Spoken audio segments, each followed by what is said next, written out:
Yeah, this video is to document our house build to date, April 10th, 2023. Property's 3870 Stewart Road, Chilliwack, V2R 5G7.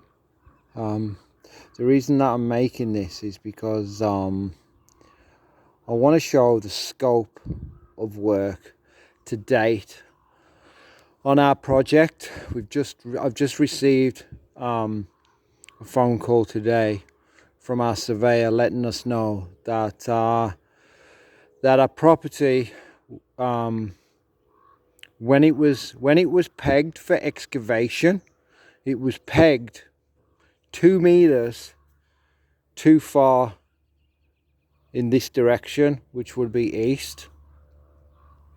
Then we excavated, and then they came back and pinned, I believe it's 5 or 6 feet in from the excavation. So then our frame has formed, the footings, and then after the concrete's cured, then they erect their forms. Yeah, I just wanted to show the scope of work that's gone on to date to be able to get to this point, and now being told by the surveyors that they've made a mistake by 2 meters.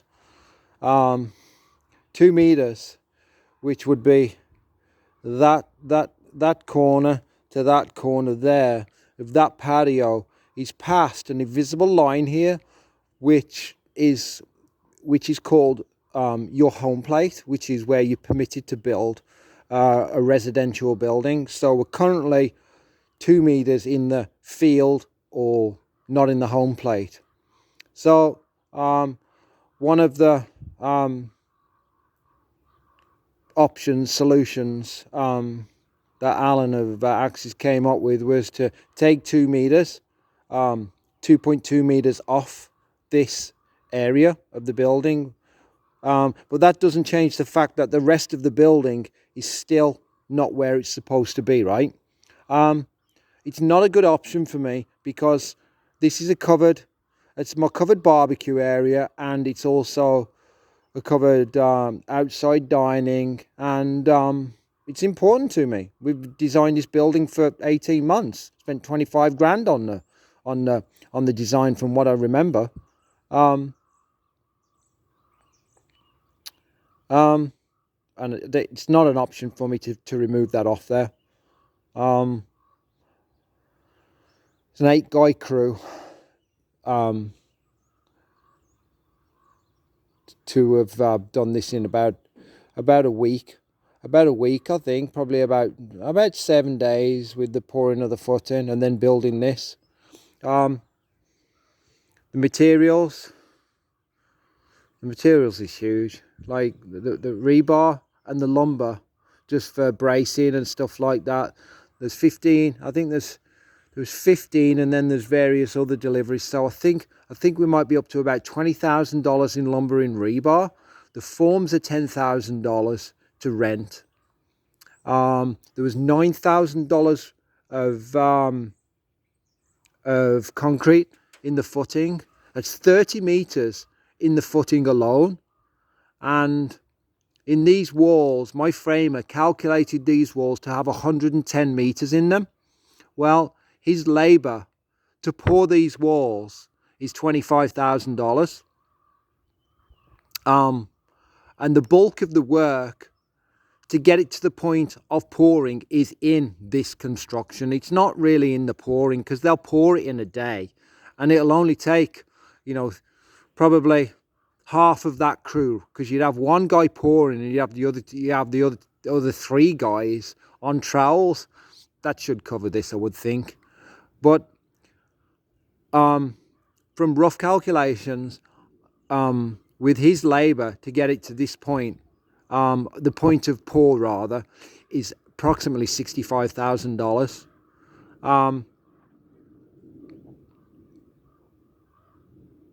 I'm just thinking, yeah,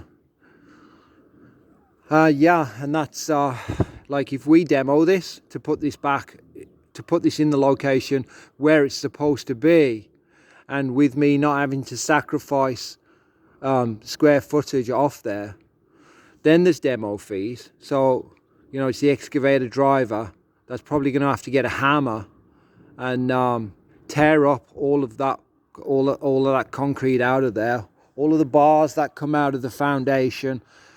He said they'll probably have to be gas axed off as well, and there's hundreds of those. What do I do with the rebar? There's lots of full bars in there, and not only that as well. When these guys take these forms down, normally they would be taking them down within that $25,000 of labour of doing this. They'd be taking those forms off there, and then they would be putting them on skids, and they'd be lifting out. But in this scenario, there's more work because those bars have to be all untied, which is labour again. And then what do you do with those bars? What am I supposed to do with them? Categorise them into sizes and store them somewhere? Well, we've got like the excavator back here trying to do the demo, and all this lumber that normally you normally reuse it, right? It gets reused for all kinds of stuff, anything from plates to internal back framing and stuff like that. It's all going to be after denailed and stored somewhere. Stored somewhere where it's nice and flat as well, right? All time again.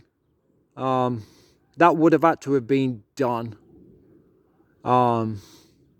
no matter what. But there still is waste. There's double waste. That pile of waste there, that's going to happen again. And this is new territory to me, and I'm sure there's probably only 1 in a million builders that's had to do this, and it had to happen to me. So, yeah, I just wanted to show the scope of this, because these are not small forms either. These are 8-foot forms, because we have a covenant registered on our property that we have to be 2 meters from grade to top of pour strip. So that's why it's so expensive just with the form rentals, just because there's so many of them, just because of the height. And that's why the rebar is expensive, because the height of the rebar and all the horizontals to get to that point as well. So yeah, still processing this. I guess that's enough for now.